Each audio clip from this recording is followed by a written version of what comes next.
No ano de 1964, a ciência do sono enfrentou um precedente assustador. 2 estudantes decidiram realizar um projeto para a feira científica e testar por quanto tempo uma pessoa consegue ficar sem dormir. Naquela época, muitos faziam experimentos consigo mesmos, mas um desses jovens estabeleceu um recorde mundial incomum. Ele ficou acordado por 11 dias seguidos.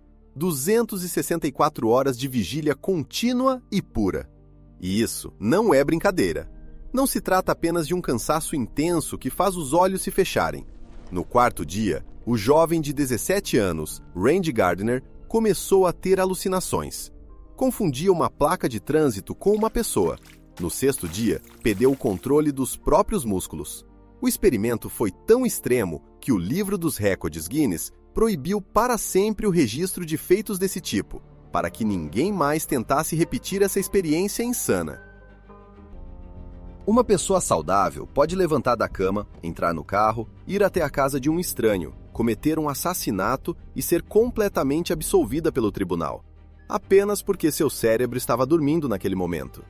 Hoje, você vai descobrir por que o sono comum de 8 horas é uma invenção moderna. Vamos reconstruir passo a passo o mecanismo oculto da limpeza noturna do cérebro, eliminando toxinas. E você vai entender como os relógios biológicos controlam cada uma das nossas células. E o mais importante, vamos voltar à história de Randy Gardner para saber o que aconteceu com ele depois de um cansaço tão extremo. Mas para entender por que a falta de sono nos destrói, é preciso compreender o próprio mecanismo da fadiga. Eu sempre pensei que a vontade de dormir fosse como uma luz piscando do tanque vazio do carro, um sinal de que a energia acabou. Mas, na verdade, é exatamente o contrário. A fadiga não é um vazio, é o acúmulo físico de resíduos. Em cada célula do nosso corpo, uma molécula complexa chamada adenosina trifosfato é constantemente produzida. Ela nos fornece a energia necessária para viver. Quando corremos para o trabalho, resolvemos um problema complicado ou até mesmo apenas piscamos, estamos consumindo esse combustível. E de qualquer combustível queimado, sobra uma cinza. No nosso caso, da molécula de energia sobra um resíduo, a adenosina. Essa é a molécula do cansaço. Ela circula pela corrente sanguínea, se liga a receptores específicos no cérebro e reduz sua atividade, deixando-nos pesados, lentos e desesperadamente desejando descansar. Espere um pouco. E como funciona então o café da manhã? Se o cansaço é um tipo de sujeira física acumulada na cabeça, uma xícara de expresso não pode limpá-la dali. E realmente não limpa. A cafeína é simplesmente um truque magnífico. Quimicamente, ela é tão parecida com a adenosina que ocupa os receptores antes da molécula do cansaço e impede que ela faça seu trabalho sonolento. A sujeira não desaparece, continua circulando, mas o cérebro deixa de percebê-la temporariamente. No entanto, aí está o problema. Se você já está exausto ao extremo, os receptores no cérebro estão completamente preenchidos de adenosina. Você toma a 3ª xícara de café e mesmo assim os olhos continuam se fechando. Isso já aconteceu comigo centenas de vezes. Descobri que usamos essa ferramenta da maneira errada. Para que o café funcione de verdade, é preciso dormir antes. Em inglês, isso se chama coffee nap, a soneca com café, e é o melhor truque legal para manter a energia e o foco. O segredo impressiona por sua lógica. Você toma uma xícara de café e imediatamente fecha os olhos. Por quê? Porque a cafeína só começa a fazer efeito depois de 20 minutos. Enquanto ela percorre o trato gastrointestinal e a corrente sanguínea, um cochilo breve consegue naturalmente limpar parte dos receptores das moléculas que causam o cansaço. A adenosina se afasta dos receptores e a cafeína encontra mais lugares livres para agir. O efeito é explosivo. O essencial é acordar exatamente depois de 20 minutos, para não entrar em sono profundo. Caso contrário, você vai se sentir ainda mais cansado. Assim, podemos hackear nosso estado de alerta, apenas manipulando a química do corpo. Mas bloquear o cansaço é uma coisa. E se fosse possível simplesmente desligá-lo no cérebro, como se apagasse a luz de um cômodo? Descobrimos que esse interruptor existe, e fica em um lugar completamente inesperado. Para encontrar esse interruptor, precisamos descer um nível mais profundo. para dentro da fiação do nosso cérebro. Lá, dentro da caixa craniana, você tem sua própria usina elétrica funcionando. Centenas de bilhões de neurônios se comunicam entre si por meio da química e da eletricidade. Literalmente, por uma corrente que percorre as fibras nervosas a uma velocidade de até 120 metros por segundo. Essa corrente surge quando as células trocam partículas carregadas positivamente. Mas se existe uma forma de ligar algo, também deve haver um jeito de desligar. E existe. Quando entre as células começam a ser transmitidas outras partículas carregadas negativamente, elas acabam se fechando em si mesmas. A corrente deixa de fluir. A conexão é interrompida. É aí que começamos, por assim dizer, a ficar lentos. O sono é como um apagão, uma desconexão planejada da maior parte das vias responsáveis pelo pensamento, pela consciência e pela comunicação com o mundo externo. Mas isso não é um simples clique de um interruptor. É o resultado de uma verdadeira guerra química. Eu sempre pensei que adormecer fosse um processo passivo, como se a bateria dentro de você fosse se esgotando lentamente. Mas, na verdade, é uma luta ativa e intensa. Neste exato momento, duas equipes de substâncias químicas, os neurotransmissores, estão em conflito dentro do seu cérebro. Vamos chamá-las de equipe vigília e equipe sono. A primeira está sempre tentando nos animar, fazer com que nos mexamos, pensemos e atuemos. Nela atuam verdadeiras estrelas, a serotonina e a dopamina, hormônios da alegria e da motivação. Eles são os atacantes. E na equipe sono existe um defensor principal e implacável. É o ácido gama-aminobutírico, ou simplesmente GABA. Sua função é frear tudo, acalmar os neurônios, reduzir sua atividade, literalmente apagar o incêndio da vigília. E toda noite a equipe sono precisa vencer, para que possamos adormecer. É esse sistema complexo de equilíbrio que quebramos quando ficamos acordados até tarde. Prolongamos artificialmente o turno da equipe vigília, esgotando seus recursos e impedindo que a segunda equipe faça seu trabalho. Às vezes, essa batalha pode ser sentida fisicamente. Você certamente já passou por isso. Está deitado na cama, quase adormecendo, e de repente, o corpo dá um sobressalto, como se estivesse caindo de uma grande altura. O que foi isso? É um eco daquela mesma guerra. A equipe do sono começou a vencer e foi a primeira a desligar a parte do cérebro que controla a posição do corpo no espaço. Mas a equipe da vigília, perdendo o controle, interpretou isso como um perigo real, uma queda, e reagiu com um contra-ataque. Um reflexo muscular emergencial para manter o equilíbrio. Esse impulso é a última e desesperada resistência do sistema de vigília, antes de ser completamente desligado. O que então permite que a equipe do sono finalmente vença?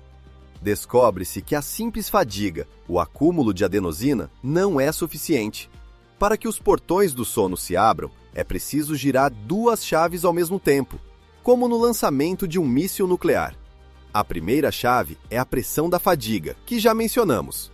A segunda é o sinal vindo do nosso relógio biológico interno. Só quando o pico de cansaço coincide com o aval desses relógios, o sono acontece. Se girar apenas uma chave, nada vai acontecer.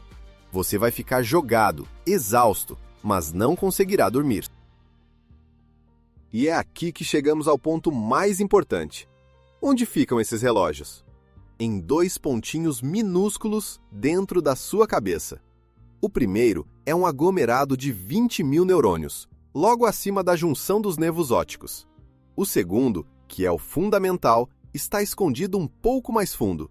É a glândula pineal, uma pequena glândula do tamanho de um grão de arroz que produz o principal hormônio do sono, a melatonina. E aí vem algo surpreendente. O principal gatilho que inicia todo o processo do sono não é o cansaço, é a ausência de luz. Enquanto qualquer luz alcança sua retina, o sinal vindo dos olhos mantém a glândula pineal em descanso. Ela não produz melatonina. Seu cérebro entende que ainda é dia e que não é hora de dormir. Mas assim que escurece e o sinal enfraquece, começa a festa da melatonina. A glândula pineal desperta e libera no sangue o hormônio do sono, dando à equipe sono uma vantagem decisiva. Esse é o principal interruptor que estávamos procurando, e ele fica, na verdade, bem dentro dos nossos olhos. A importância desse mecanismo fica clara em um distúrbio único que afeta pessoas cegas. Mais da metade delas tem seus relógios biológicos que simplesmente não recebem sinais da luz. O cérebro dessas pessoas não sabe quando é dia ou noite. Por isso, seu ciclo diário está sempre deslocado. Em um dia querem dormir à noite, na semana seguinte preferem o dia, e depois querem dormir pela manhã. Vivem num estado constante de jet lag. Já peixes, sapos e lagartos não enfrentam esse problema. Eles têm um órgão separado para isso, escondido sob a pele no topo da cabeça.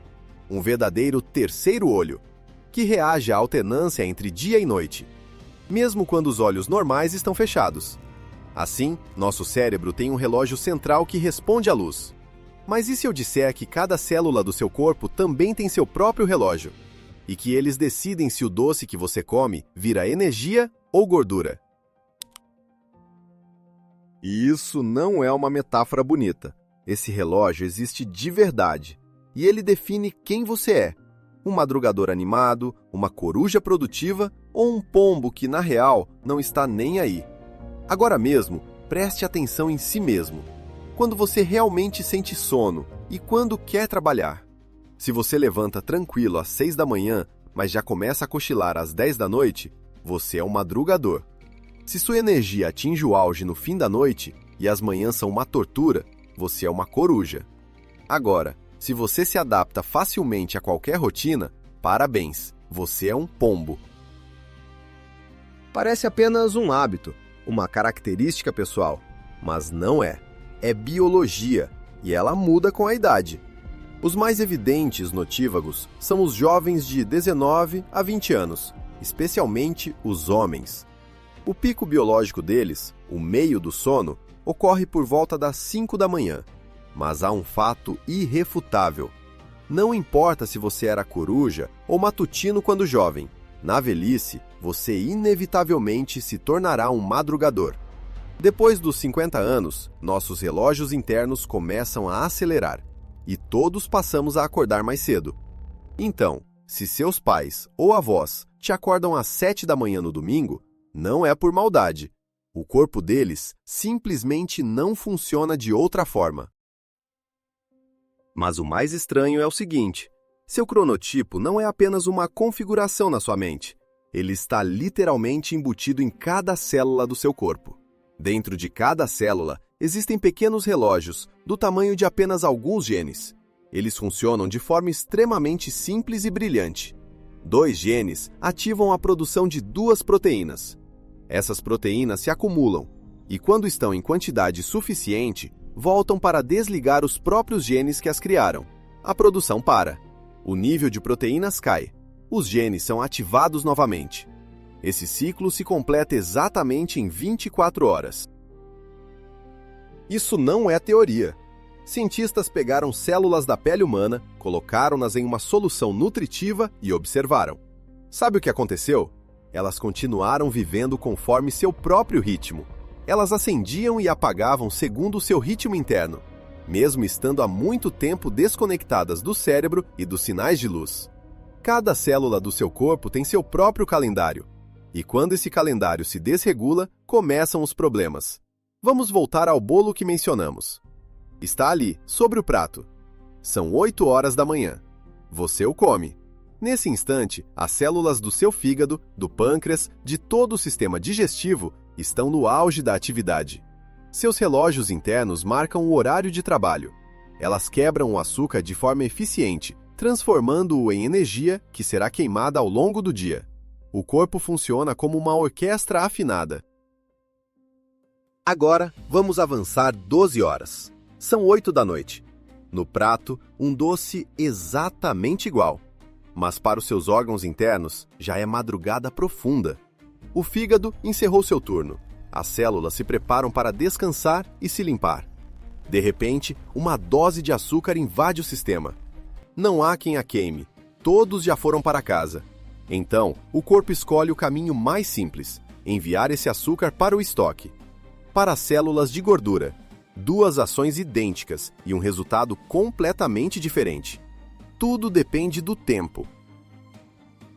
Quando nossos relógios internos não se alinham com o mundo ao redor, surge o jet lag. Os primeiros colonos de Marte vão enfrentar isso em uma escala enorme. O dia marciano, chamado de Sol, é 40 minutos mais longo que o terrestre. Parece pouco, mas em um mês vivendo em Marte, acumula-se um dia extra inteiro. Enquanto na Terra se passam 31 dias, em Marte são apenas 30. Os corpos deles estarão sempre tentando acompanhar o ritmo do planeta onde vivem. Mas não precisamos ir para Marte para sentir isso. Basta entrar em um avião. Aliás, existe uma dica. É sempre mais fácil voar para o oeste.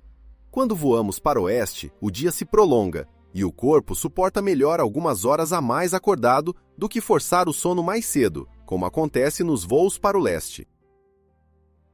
Mas aqui está o que eu descobri ao investigar esse assunto. O tipo mais comum e mais perigoso de jet lag não tem nada a ver com viagens de avião. Ele se chama jet lag social. Isso acontece quando seus ritmos naturais entram em conflito com os ritmos impostos pela sociedade. Parece complicado, mas na verdade é uma realidade para todos nós. Você é uma pessoa que tem mais energia à noite, mas seu trabalho começa às 9 da manhã? Todos os dias úteis, você se força a sair da cama, luta contra o sono com café e vive contra o seu próprio relógio biológico.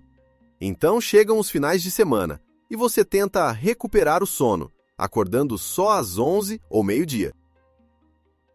Conhece essa sensação? Para o seu corpo, é como se você trocasse de fuso horário 2 vezes por semana. Imagine, na sexta-feira à noite, você voa de São Paulo para Buenos Aires e no domingo à noite já está de volta.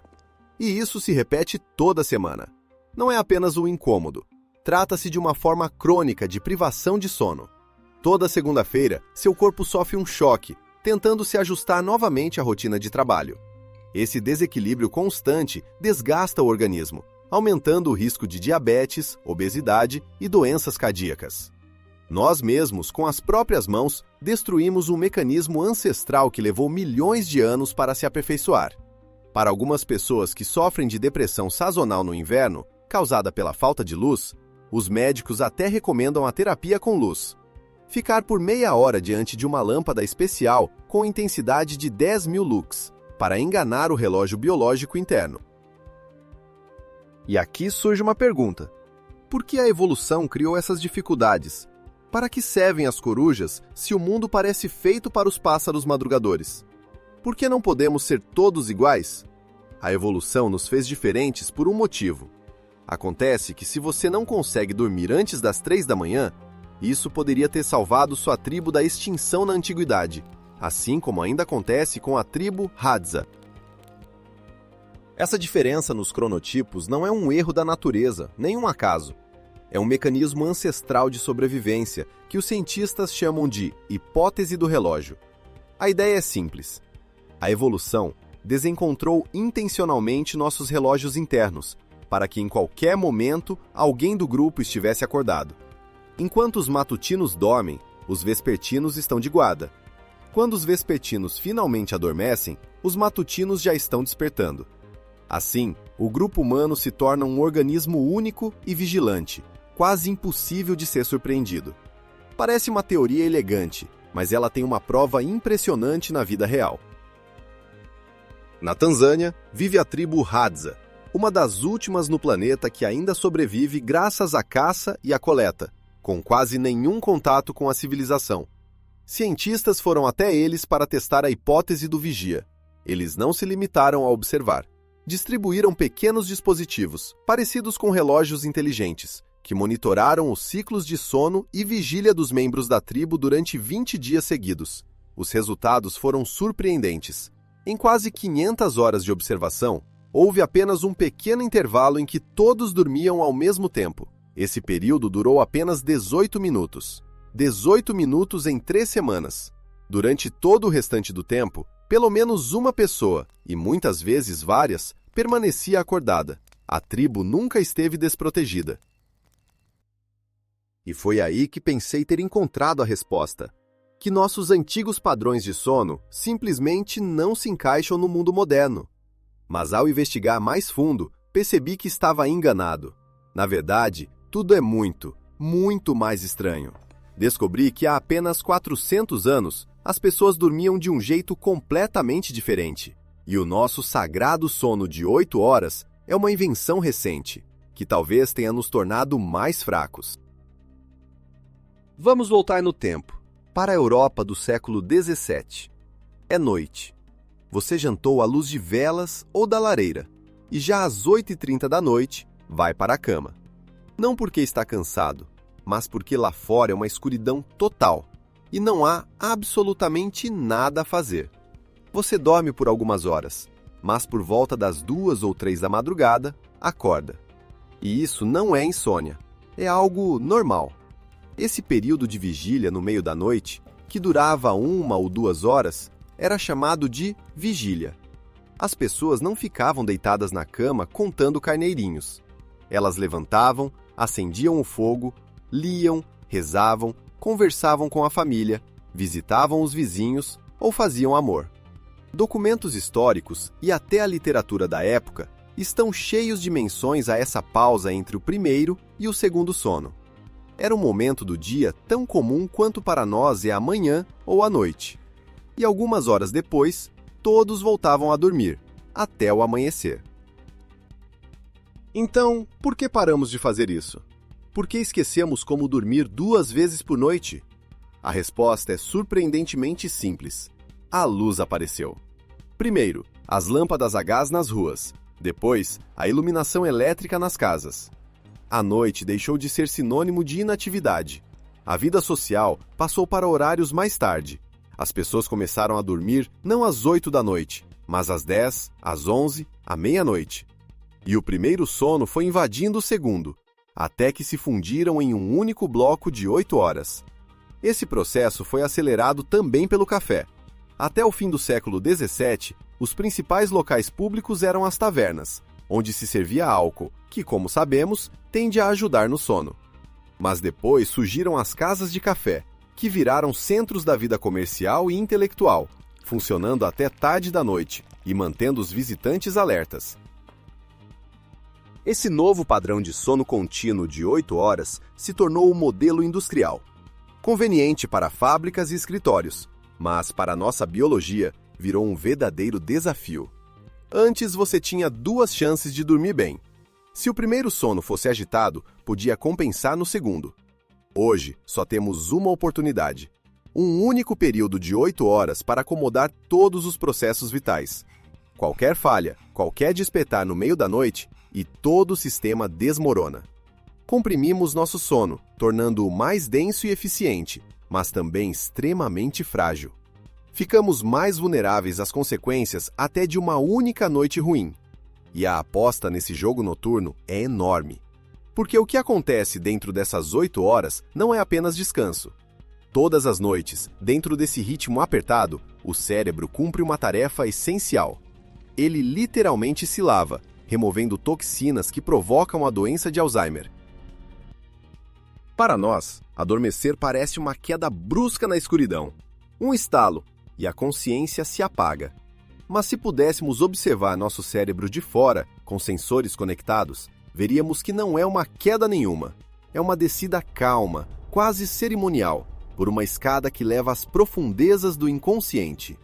Se registrarmos a atividade elétrica do cérebro durante toda a noite, obteremos um gráfico que os cientistas chamam de hipnograma. Ele se parece com uma montanha-russa. Quanto mais descemos nesse gráfico, mais profundo é o sono e mais lentas ficam as ondas em nosso cérebro. Primeiro, passamos por 2 estágios do sono leve.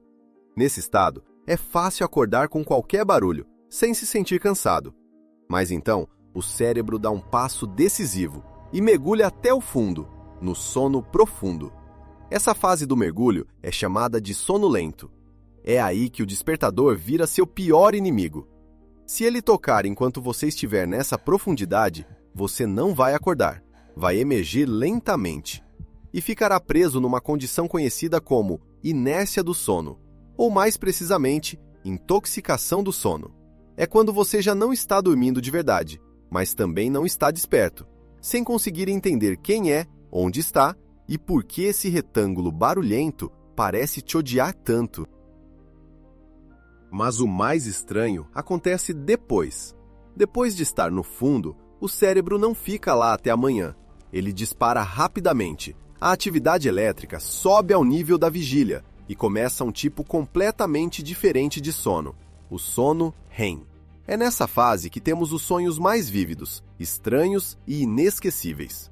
Todo esse ciclo, descida para o sono profundo e subida para o sono REM, dura cerca de 1h30, como um filme de longa-metragem. Durante a noite, passamos por 4 ou 5 desses episódios. Para não se perder nessas fases, criei uma analogia simples para mim mesmo. Imagine que seu corpo é um enorme escritório funcionando 24 horas por dia. Então, o sono profundo é o turno da noite dos limpadores e dos técnicos de manutenção. Eles chegam quando todos os funcionários já foram embora e começam a colocar tudo em ordem. Consertar cadeiras quebradas, limpar o chão, tirar o lixo, trocar as lâmpadas queimadas. Eles cuidam do hardware, da infraestrutura física do prédio. Já o sono leve é como o departamento de TU, que também trabalha à noite. Eles não mexem nas cadeiras nem nas lâmpadas. A função deles é cuidar do software, desfragmentar discos, instalar atualizações, remover arquivos com vírus e arquivar dados importantes. São duas equipes diferentes, com trabalhos totalmente distintos, mas igualmente essenciais. Então, equipe número 1, os reparadores do sono profundo. O que exatamente eles fazem? Durante o dia, nosso cérebro, como o processador principal, está totalmente ocupado processando os sinais do mundo externo. Luz, sons, cheiros. Mas à noite, durante o sono profundo, ele volta sua atenção para dentro. As células do córtex, que passam o dia inteiro recebendo sinais dos olhos e ouvidos, agora escutam o que os órgãos internos têm a dizer. Intestino, pulmões, coração. Aí acontece um diagnóstico completo dos sistemas. E para consertar o que foi desgastado ao longo do dia, o organismo libera na corrente sanguínea o principal material de construção, o hormônio do crescimento. É durante o sono profundo que se libera até 80% da dose diária desse hormônio. Por isso, bebês, que precisam crescer em uma velocidade impressionante, dormem cerca de 15 horas por dia. E o feto humano no ventre da mãe chega a dormir até 98% do tempo. Mas o hormônio do crescimento não é importante só para crianças. Nos adultos, ele age como uma espécie de soro do supersoldado. Estimula a produção de proteínas, a divisão celular e a regeneração dos tecidos. Simplificando, ele nos conserta. Além disso, tem um efeito colateral muito interessante. Queima gordura de forma ativa. Ou seja, durante o sono, sem fazer absolutamente nada, você perde peso. Mas a principal tarefa dos trabalhadores noturnos não é cuidar do corpo, é cuidar do cérebro. Todo dia, durante a atividade mental, resíduos se acumulam nele. É um lixo metabólico. Se não for removido, começa a envenenar o sistema. E veja como a natureza resolveu esse problema. Durante o sono profundo, as células nervosas do cérebro se contraem um pouco, diminuindo de volume. Por causa disso, os espaços entre elas ficam maiores. E nesses canais ampliados, sob pressão, entra o líquido cerebrospinal. Ele literalmente lava o cérebro, como uma forte corrente d'água que limpa as ruas da cidade, levando embora todo o lixo e as toxinas acumuladas. Inclusive aquelas toxinas específicas, as placas de beta-amiloide, cujo acúmulo está diretamente ligado à doença de Alzheimer. Isso não é apenas limpeza. É um procedimento vital que nos protege da demência. Todas as noites, nosso cérebro ativa um sistema interno de desintoxicação. Passar uma noite sem dormir significa perder a sessão dessa limpeza. O lixo ficará exatamente onde estava. E se isso acontecer com frequência, ele começará a se acumular. Essa é uma das principais razões pelas quais a falta crônica de sono é tão prejudicial. Estamos literalmente entupindo nossa mente.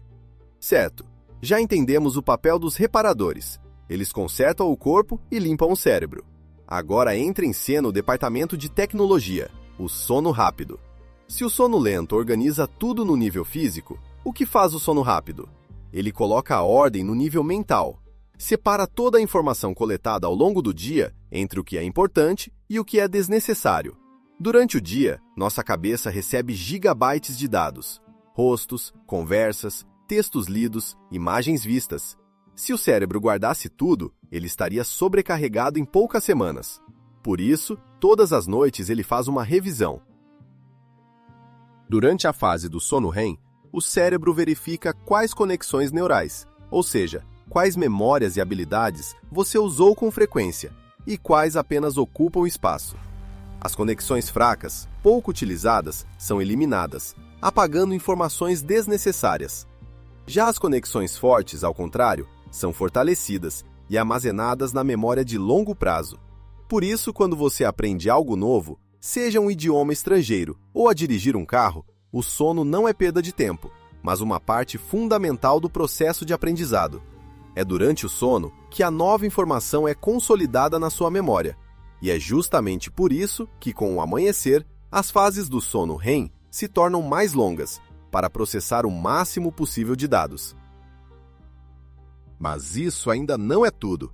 O Departamento de Tecnologia da Informação tem uma função talvez ainda mais importante: eliminar até o amanhecer as emoções e o estresse excessivos. O sono rápido é a nossa terapia psicológica natural. Durante ele, o cérebro reprocessa os eventos carregados emocionalmente do dia, mas em um coquetel químico especial, onde os níveis dos hormônios do estresse são reduzidos ao mínimo. Isso permite separar a memória do acontecimento de sua carga emocional. Você se lembra do que aconteceu, mas isso deixa de te machucar. Por isso dizem que a manhã é mais sábia que a noite. O problema que parecia o fim do mundo à noite, pela manhã, muitas vezes parece muito menos assustador. Não é mágica, é apenas o seu cérebro trabalhando bem durante a noite. Toda noite, na nossa mente, acontece um processo tecnológico complexo. Duas equipes de especialistas se revezam para cuidar do objeto mais complicado do universo. Uma conserta o hardware, a outra ajusta o software. O sono é nosso sistema interno de reparo e otimização. Mas o que acontece se esse sistema for desligado? O que aconteceu com o homem que ficou 11 dias sem dormir? E será que existe um estado em que é impossível dormir de verdade? Lembra do Randy Gardner, o adolescente do início do vídeo que ficou 11 dias seguidos sem dormir? Depois desse experimento extremo, ele foi levado a um hospital naval, conectado a monitores e deixado sozinho. Todos esperavam que ele caísse em coma por vários dias, para compensar a enorme dívida de sono. Mas isso não aconteceu. Randy dormiu apenas 14 horas e 40 minutos, e quando acordou, sentiu-se completamente normal. 15 horas. Foi tudo o que ele precisou. Descobriu-se que o corpo não tenta recuperar cada hora perdida. Ele simplesmente realiza uma manutenção mais profunda e intensa, compensando o que foi deixado para trás. Além disso, os cientistas têm certeza de que Randy não ficou acordado durante as 264 horas inteiras. Uma pessoa que não dormiu por 11 dias em um experimento podia entrar regularmente em microsono. Isso acontece quando o cérebro desliga por alguns segundos para se reiniciar, mesmo que os olhos permaneçam abertos. Para nós, parece que a pessoa ficou travada, mas, em sua mente, naquele momento, reina o silêncio. Experimentos isolados de privação de sono, como se descobriu, não causam danos irreparáveis ao organismo. Mas o que acontece se o sistema falhar não por 11 dias, mas para sempre? Existe uma condição em que simplesmente não é possível dormir. Ela se chama insônia familiar fatal, uma doença genética rara que leva à morte. É o pior legado que alguém pode receber. Não são apenas problemas para dormir. É uma sentença de morte escrita no código genético, esperando o momento certo. E um dia, geralmente depois dos 40 anos, ela se manifesta. Gerações inteiras dentro de uma mesma família sofrem com isso. No mundo, existem apenas 40 famílias assim. 40 famílias que passam de geração em geração uma maldição sem cura. Tudo começa quando a pessoa simplesmente para de dormir. Primeiro durante a noite, depois também durante o dia. Remédios para dormir não funcionam. Nenhum calmante tem efeito. O mecanismo do sono é destruído por dentro. A causa é uma mutação em um único gene. Por conta desse erro, uma das proteínas do cérebro se transforma em um patógeno perigoso, um prion. Ele age como um vírus, mas é formado por tecidos do próprio corpo.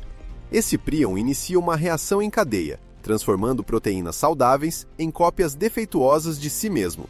O cérebro começa a se degradar, virando literalmente uma esponja cheia de buracos. Um dos sintomas é justamente a completa ruptura do sono, quando o paciente fica preso entre o estado de vigília e o de sono.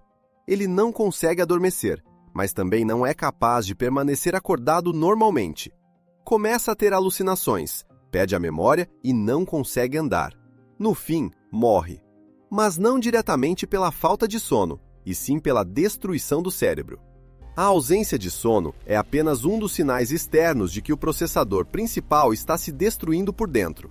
O sistema não está simplesmente desligado, está irreversivelmente destruído. Assim, a falta total de sono destrói o cérebro.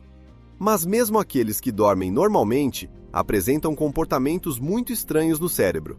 Todas as noites, ele nos mostra um filme. Mas que tipo de filme é esse? Uma sequência aleatória de imagens ou uma espécie de treinamento para a sobrevivência? Mesmo se você dormir perfeitamente, seu cérebro ainda embarca todas as noites em uma viagem muito estranha. Ele se torna diretor, roteirista e único espectador da sala de cinema mais isolada do mundo. Mas antes da sessão principal começar, há uma antessala, uma zona de transição, um estado entre o sono e a vigília, que os cientistas chamam de hipnagogia. Foi desse estado que Salvador Dalí tirava inspiração.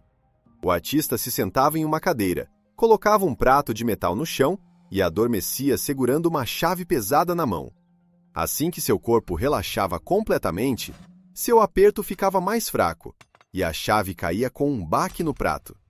Dalí acordava imediatamente e corria para rabiscar aquilo que acabara de passar diante dos seus olhos. Mas o que ele via ainda não eram sonhos completos. Eram alucinações hipnagógicas. Fragmentos de rostos, padrões estranhos, frases desconexas, sons abruptos. Um aquecimento para o cérebro antes de mergulhar no verdadeiro sonho. Mesmo na fase lenta e profunda do sono, sonhamos com algo. Só que é um filme muito monótono. Parece mais com capturas aleatórias do dia que vivemos, ou um velho slideshow trêmulo. O verdadeiro sucesso de bilheteria começa na fase rápida do sono. Mas aí surge uma questão que ainda divide os cientistas. O que é esse blockbuster? Uma história com sentido ou apenas um amontoado de lixo? Aqui as opiniões se dividem e começa um verdadeiro debate científico.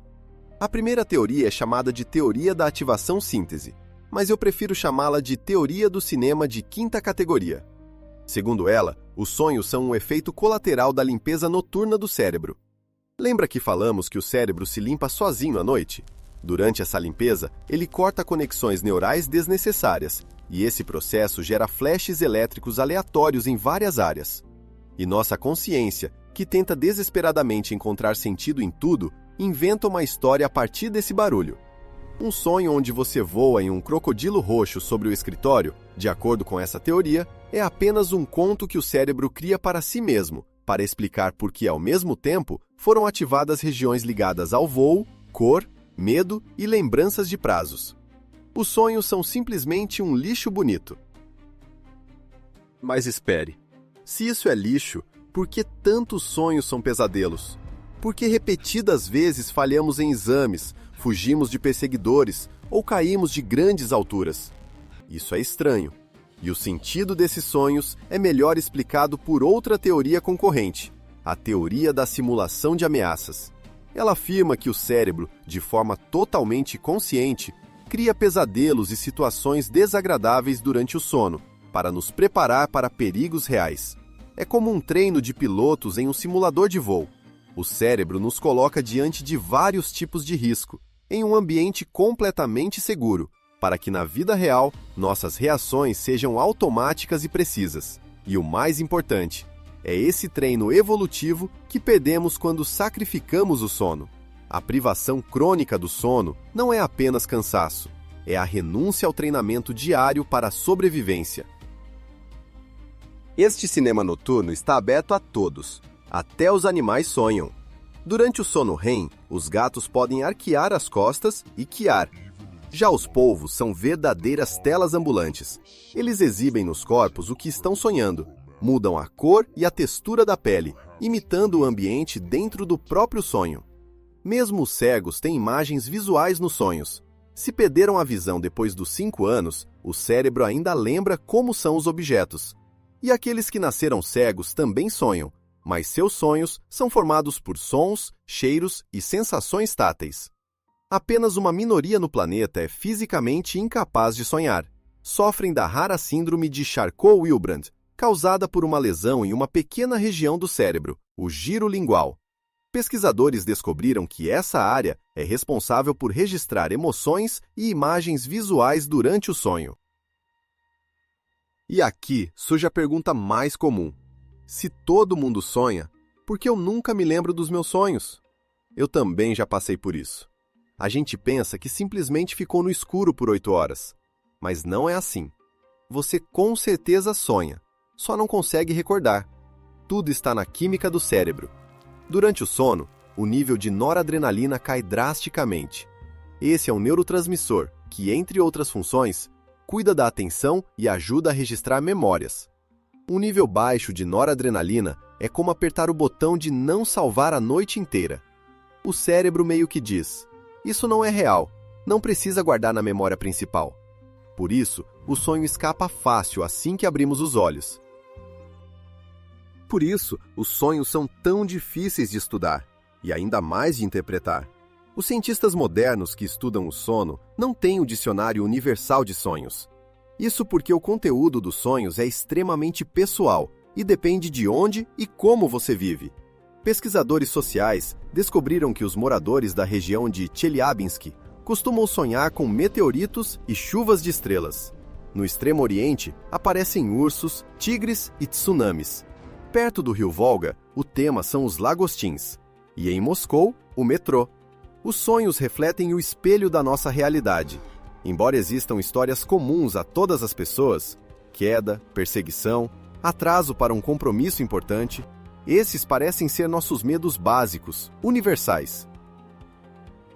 Às vezes, sonhos assustadores podem ser até benéficos.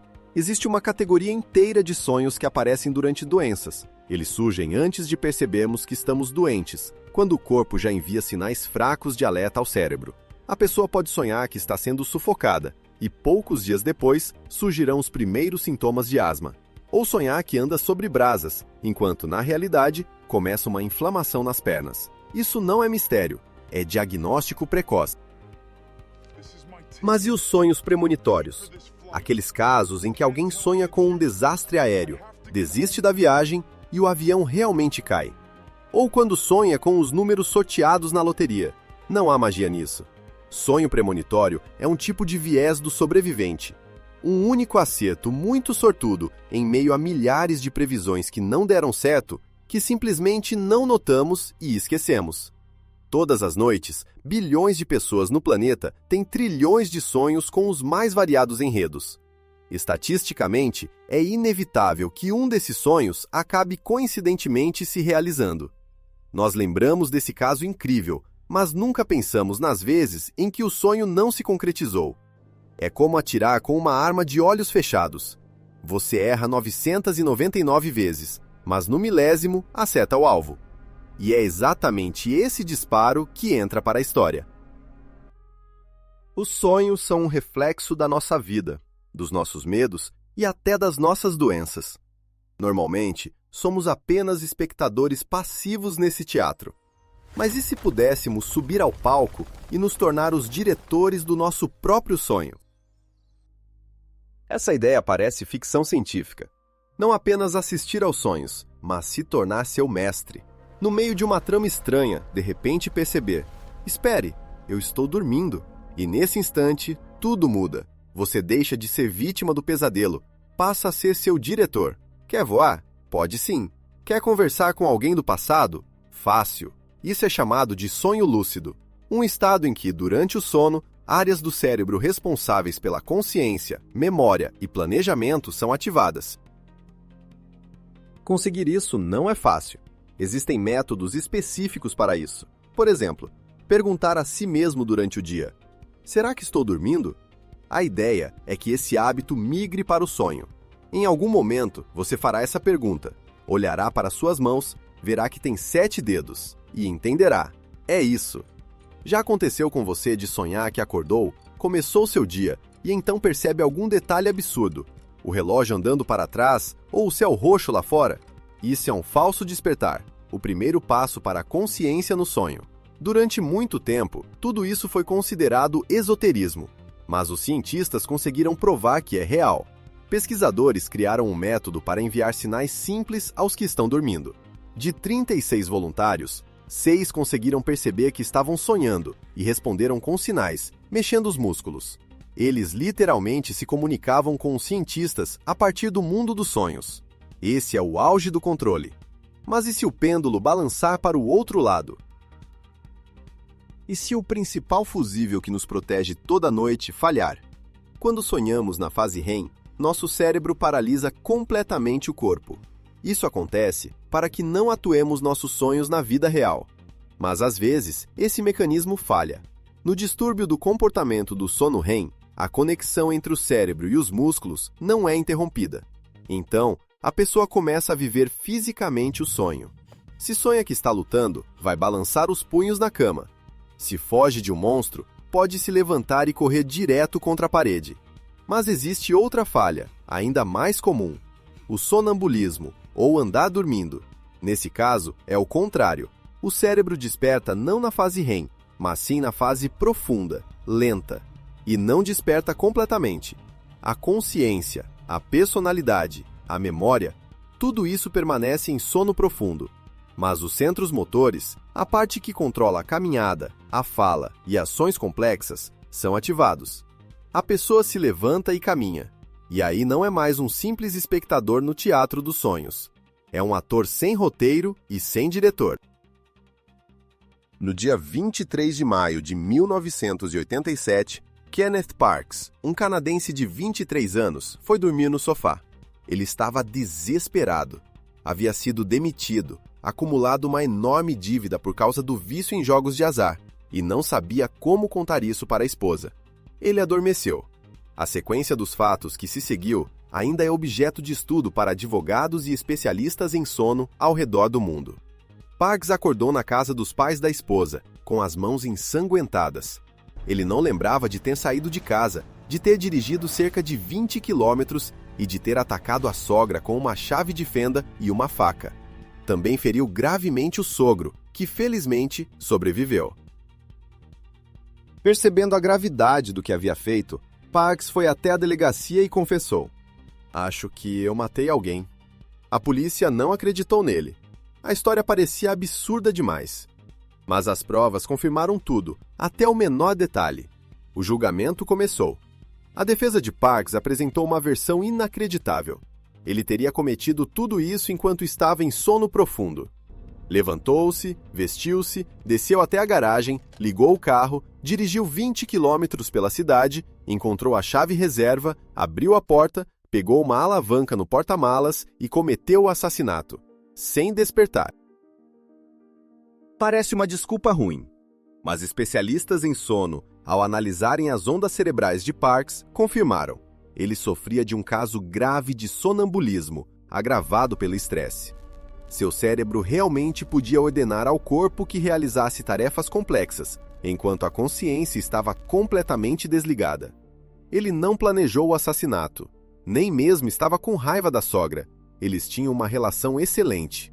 Seu cérebro simplesmente seguia um tipo de programa sonolento. E sabe como terminou a história de Kenneth? Ele foi absolvido. O júri o declarou inocente, porque uma pessoa não pode ser responsabilizada pelo que seu corpo fez enquanto sua mente estava adormecida.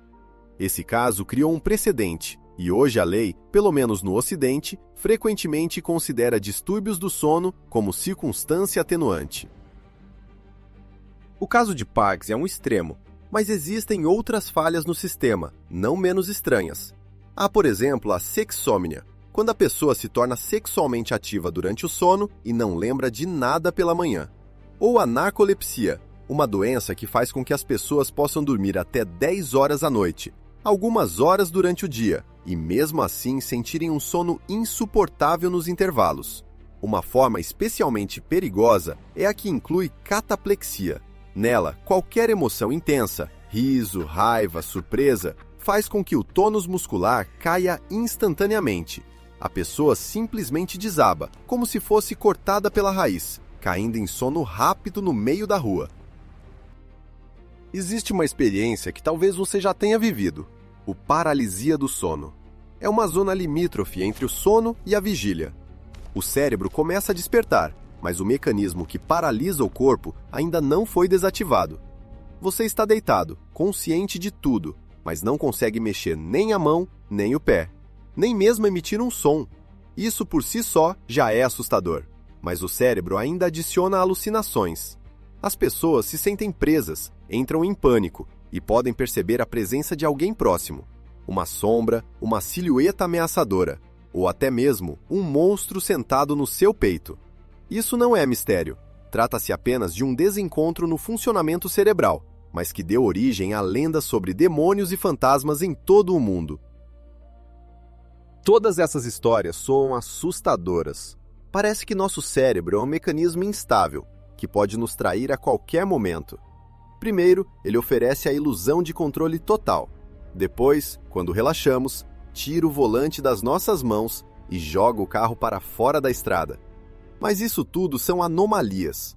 Falhas no sistema que acontecem muito raramente.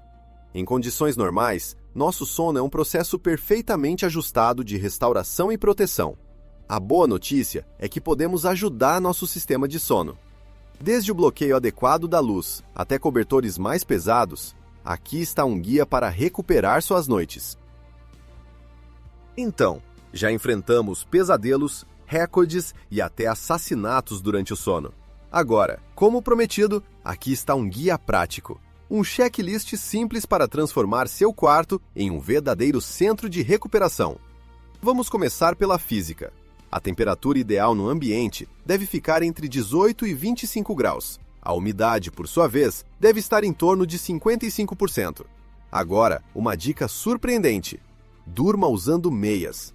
Sim, pode parecer estranho, mas pesquisas indicam que quem dorme com meias tem um sono mais longo e 7 vezes menos despertares durante a noite. Tudo isso está ligado à termorregulação. Quando os pés estão aquecidos, os vasos sanguíneos se dilatam, o sangue circula melhor e a temperatura corporal geral cai um pouco, o que é um dos principais sinais para o cérebro de que é hora de descansar. Se quiser ir além, experimente usar um edredom pesado. Ele cria uma sensação de abraço e ajuda a acalmar o sistema nervoso. Mas tudo isso são apenas ferramentas auxiliares, porque o sono de qualidade tem um inimigo principal, implacável. E esse inimigo é a luz. Qualquer luz durante o sono é o inimigo número 1. Até a luz de uma lanterna passando pela cortina reduz a produção de melatonina. As suas pálpebras, mesmo fechadas, deixam passar luz suficiente para enganar o cérebro. Ele percebe esse sinal fraco e pensa: parece que já está amanhecendo, é hora de encerrar a manutenção noturna. E aí, a magia termina. A solução é simples e sem concessões. Cortinas blackout que bloqueiem completamente a luz. Escuridão total, absoluta, de caverna. E claro, os aparelhos eletrônicos. Suas telas emitem luz na parte azul do espectro, que mais estimula o estado de alerta. Olhar para o celular antes de dormir é como gritar no ouvido do seu cérebro: manhã, levante-se, hora de trabalhar! Depois de tudo que descobrimos sobre a limpeza cerebral noturna, a organização das memórias e o treino para sobreviver, uma coisa fica clara: o sono não é apenas um terço da sua vida desperdiçado. Não é um descanso passivo, nem um estado desligado. É um trabalho ativo e extremamente complexo que seu corpo realiza todas as noites, para que você possa ser humano no dia seguinte. Estamos acostumados a pensar no sono como uma necessidade incômoda que rouba tempo da vida real. Mas e se for exatamente o contrário? E se estivéssemos olhando para essa equação do lado errado o tempo todo? Pensamos que a vida diurna é o principal e o sono é apenas um complemento. Mas essas duas partes são inseparáveis, funcionam em dupla, como dois alpinistas ligados por uma corda. Você dorme para viver bem durante o dia, e ao mesmo tempo, toda a sua vida diurna é uma grande preparação para o sono. O momento em que você tomou café, quando se expôs à luz do sol, se praticou exercícios ou as preocupações que teve à noite, tudo isso vira combustível para a sua noite. Pode ser um combustível bom ou ruim. Um dia de qualidade cria uma noite de qualidade, e uma noite de qualidade cria um dia de qualidade.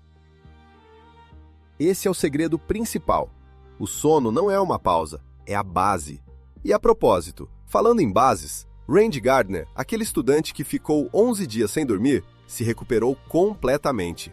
Seu corpo, ao receber uma oportunidade, consertou tudo. Nosso sistema de sono é incrivelmente resistente. Ele só precisa de ajuda. Deixar de lutar contra ele.